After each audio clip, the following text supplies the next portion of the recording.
2023. gads, jūlijas, Daugavas stadions. Deju lieluzvedums, mūžīgais dzinējs.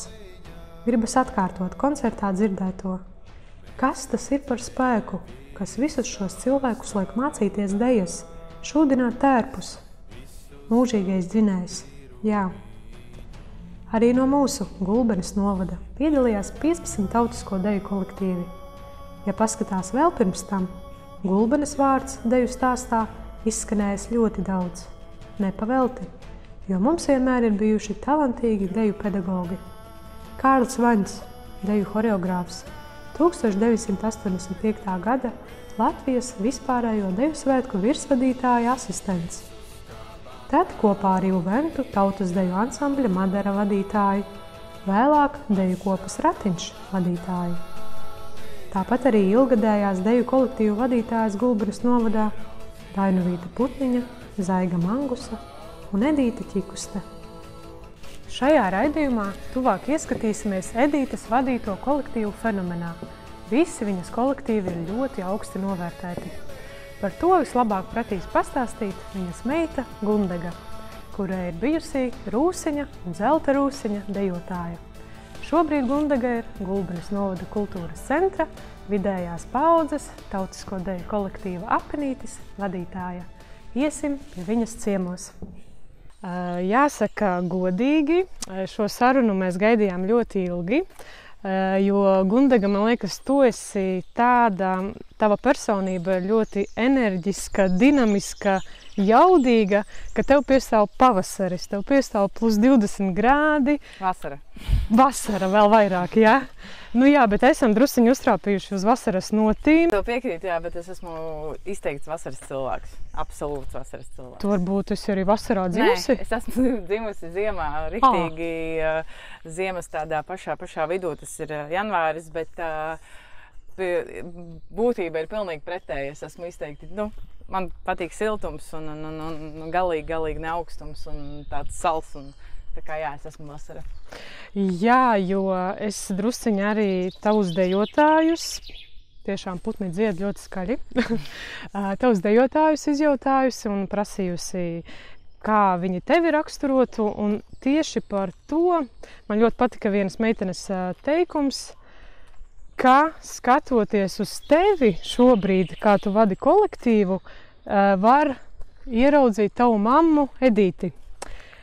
Teiksim, ar tavām emocijām, kustībām, ar taviem tekstiem. Vai tu pati arī to izjūti, vai tev ir tas mammas, kā saka, rokraksts it visā? Es esmu meita. Nu jā, bet tu neesi tā atšķirīgi tā. Es nezinu, vai es to pati sajūtu. Tas jā, droši vien, ka dejotāji no malas vairāk var savilkt, un ir kaut kādas bijušas situācijas, kad ir lietas, ko ļoti, kas es to pati nekad nebiju iedomājusies un pamanījusi, bet droši vien, ka to tu vari pamanīt tikai tādās reizēs, kad tu dari to darbu, ko mamma darīja. Ja mēs tādā Zelta Rūsiņa kontekstā, tad tur tas spilgtākais ir tāds, kad mēs jau bijām savstarpēji tādi, tā kā draugi, un es pat teiktu, ka tā bija tāda atsevišķa dzīve droši vien. Kad, jā, tas arī bija tas vecums, kad, jā, tev ir darbs, tev tā kā vēl nav tur ģimenes, es saku, bet tad, tu nevis dzīvo tā kā, kad tev tā nedēļa vairāk bāzēs uz to, ka tad būs mēģis, tad būs koncerts, un tad jau atkal tā parastā nedēļa. Tā, kad mēs šausmīgi tā bijām, tik ļoti tā sauguši kopā, un tā kaut kāda tas interesantais vienmēr ir tas, kad arī tie jaunie, teiksim, kas nāk arī tad, kad mazais Rūsiņš apvienojās, un tie cilvēki jau kaut kā beigās izrādās, ka viņi ir līdzīgi, un droši vien, ka tas jau arī ir tas mammas kaut kāds, kad tu pierodi pie tā, kādi ir tie cilvēki, un arī kaut kāda audzināšana droši vien. Līdz ar to ir vienmēr bijis viegli, un tagad arī, kad Apenītis kaut kādā veidā ir savā veidā apvienojies ar tādu vecāko Zelta Rūsiņu, tad arī liekas, ka patiesībā ka tā drēbe ir ļoti līdzīga. Un strādāt visu laiku ir diezgan vienkārši, tāpēc, ka visi zina, kas ir disciplīna, visi zina, ko no tevis var prasīt. visi zina, ko es varu paprasīt un ko es noteikti prasīšu. Un tajā pašā laikā visi māk arī forši atpūsties, visiem arī patīk savstarpēji būt kopā. Kā tu šo vispār laiku, ar kādām izjūtām tu atceries? Kas ir varbūt tāds spilgtākais, varbūt kāds notikums? Es to atceros viennozīmīgi, kā droši vien labāko tādu laiku, ja tādā deju kontekstā runā, jo tas arī bija tā, ka nevienam tas nebija spiests. Absolūti, tā bija pilnīgi mūsu katra brīva izvēle. Mēs tur sevišķi tas skates laiks, tur arī tādā ziņā, es saku, arī mammai bija viegli, jo nevienam nav jāsaka, ka mums tagad kaut kas nopietns mums tuvojas, ka mums tagad ir baigi jākoncentrēs. Nē, tas bija tā, ka tas bija tā ļoti dabiski. Un to, ko es šobrīd arī ļoti novērtēju, kad arī man strādājot ar Apinīti, ka tas arī viņiem ir dabiski. Vēl par tavu mammu runājot, man liekas, viņai pat gaita bija tāda enerģiska, ar tādu, gribas teikt, palicienu drusciņu un acīs tāda deksme, radošums, tāda uguntiņa. Vai teiksim, tu jūti tiešām arī sevī to un jā, kā tu to noraksturotu? Tā deja, tā jau bija viņas dzīve, jā, viņa bija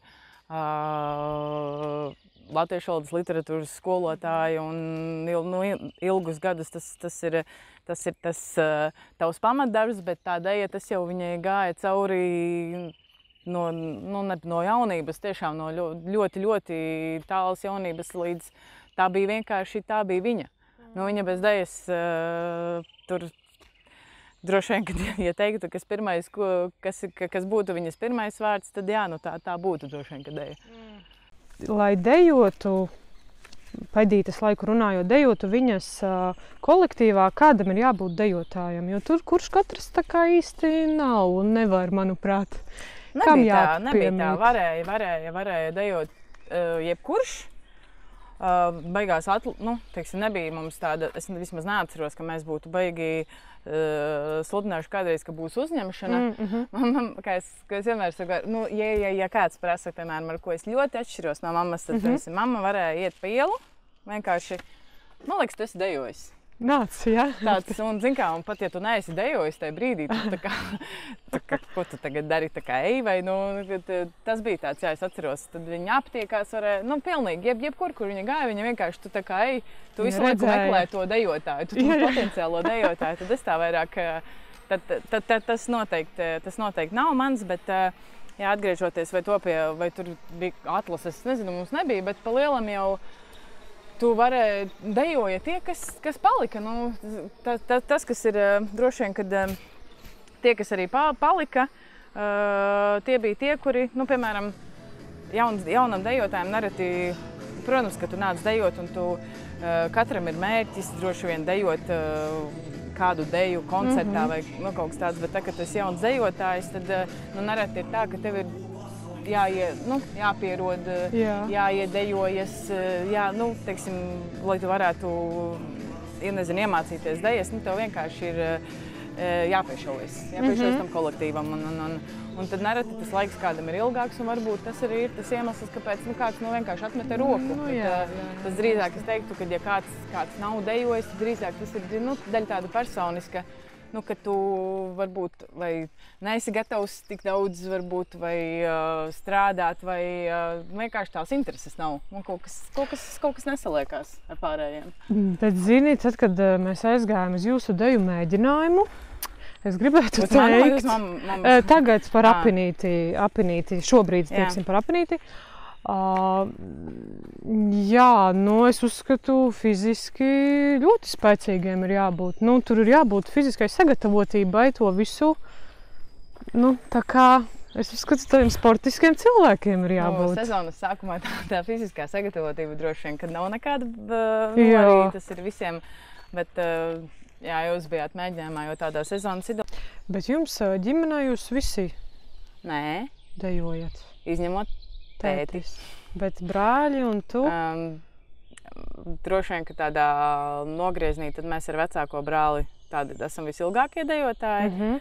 Un jaunākais brālis pieslēdzās pēkšņi. Tādā 20 ar 8 gados. Jā. Bet arī padejoja liekas arī, ka tīri labi viņam padevās. Bet jā, tad viņš arī šobrīd to vairs nedara. Teiksim, jā, par Edīti, tavu mammu runājot, šobrīd kādu domā, ar ko viņa visvairāk lepotos? Vai tie ir koncerti, vai kas ir tas, kas viņai tā kā viņa noskatās? Viņa droši vien ļoti lepotos, kad ir pilns sastāvs. Viņa droši vien lepotos ar to, kad Zelta Rūsiņš atrod to savu kā nākamo loģisko turpinājumu Apenītī. Viņa droši vien ļoti priecātos, ka tas viss tik ļoti, tiešām tik ļoti veiksmīgi, sinerģiski tas viss arī kopā saliekās. Un par tevi? Jā, ceru jau, ka jā. Noteikti, jā. Bet jums jau, ja drīkst jautāt, jums bija tāda noruna, ka tu pārņemsi? Nebija? Nekad. Mēs nekad par to nerunājām. Mēs tā kā, tad, kad mēs runājam, mēs visu laiku runājam tā kā, kad, jā, tur tagad, es tur tagad nē, tu tur piesac. Bet tā piesakšana pārgāja kaut kā. Ielūkosimies Gundegas vadītā Apenīša deju mēģinājumā un parunāsimies ar ilgadējajiem dejotājiem.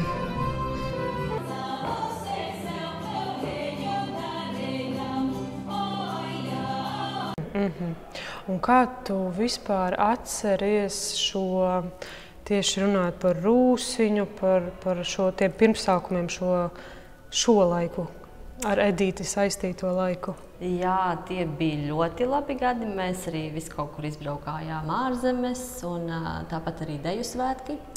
Un tajā deju svētku gadā Rūsiņš un mazais Rūsiņš mēs ieguvām lielo balvu. Tā kā mēs tikām sumināti arī uz Daugavas stadiona, skatuves lielās, piedzīvojumiem pilns laiks. Un ko tu atceries par Edīti? Tā visspilgtāk, ja tev saka Edīte Ķikuste, un tev uzreiz tā kā gribas noraksturot, kā? Par Edīti, es domāju, ļoti spilgti var redzēt to, kāda bija Edīte, tagad skatoties uz Gundegu. Visas emocijas, mīmikas, tā atdarināšana, kā mēs dejojam, viss ir pilnīgi tā, kā to darīja Edīte. Jā, un tad tu gribi teikt, ka viņas ir ļoti līdzīgas arī tajā mācīšanas stilā. Es teiktu, Gundega ir prasīgāka, jo Edīte bija tāda, kas vairāk to dejas mīlestību gribēja un tā kā tos visus dejotājus pieturēt, un mēs esam sanākuši un dejojam, un tad nāca Gundega, un tad tāda stingrība, bet tas man patīk. Jā. Kā tu atceries šo Edītes laiku, šo posmu, kad tu biji viņas kolektīva dejotājs? Es atceros ļoti pirmām kārtām spilgti. Man ļoti patika, kā viņa vadīja to kolektīvu. Ne tikai Zelta Rūsiņu, kuri sākumā dejoja Edītes vadībā, bet arī Apenītī. Patika tas, ka viņa bija ļoti prasīga. Un iekšā bija viņai tāds perfekcionisms, kas man pašam kā cilvēkam ļoti. Tu pats arī esi? Jā, es arī tieši tāds pats esmu. Saskanēja? Jā, tāpēc mums saskanēja. Un man ļoti patika, kad viņa arī uzklausīja dejotājus. Idejas, teiksim tā, kādas dejas dejosim, un pēc tā arī virzījās. Labi, un tagad tev ir iespēja arī ar viņas meitu kopā darboties, strādāt, viņa ir kā vadītāja. Vai tu jūti kaut kādas atšķirības vai arī tieši kopīgas iezīmes viņās abās? Jā, redz, Gundegu zinu jau no tā laika, kad mēs kopā dejojām. Starp citu, Gundegu man bija pirmā deja vispār kopā jādejo. Tad, kad es pārgāju uz Zelta Rūsiņu. Gundega ir ātra, ja salīdzinām, teiksim, ar Edīti. Fiksa tāda, bet tādā pašā laikā arī prasīga. Bieži vien viņa grib redzēt tādu pašu rezultātu, kādu kā mamma būtu vēlējusies redzēt. To vismaz viņā var to sajust. Tas man arī patīk viņā. Cik gadus tu jau dejo tautiskās dejas? Aptuveni. Nu, kaut kur, laikam, no dārziņš vai tur 1. klase kaut kur. Jau. Jā. Un mamma kā skolotāja Bija, jā. No kāda vecuma? Tas varētu Man liekas, viņa arī bija, nē, Vēl pirms tam? bija jau, jā, bērndārzā, man liekas, mēs to putniņu dejojām. Tev pilnīgi tādas atsauc. Jā, dzeltenos tērpos. Man liekas, tā bija kaut kāda viena no pēdējām bērndārza grupiņām. Jā. Un, Viņa tad bija, jā, skolotāja. jā. Es neesmu citur, laikam, arī dejojis. Tikai pie savas mammas. Jā. Lūk, šis ir cilvēks. Jā, tas tiešām tā ļoti, ļoti zīmīgi. Es no kolēģiem šeit saprotu, ka viņa bija ļoti prasīga un tāda, un es domāju, vai tev kā pret dēlu tomēr bija drusciņi vieglāk? Nebija vieglāk. Vai varbūt tieši... Jā, es jau visu laiku arī viņu pa skolotāju saucu. Viņa arī bija audzinātāja kaut kādus vēl gadus. Baigi nezinu. Nejūtīja tā, ka... Nē, tāda tā vieglāk tiešām nebija.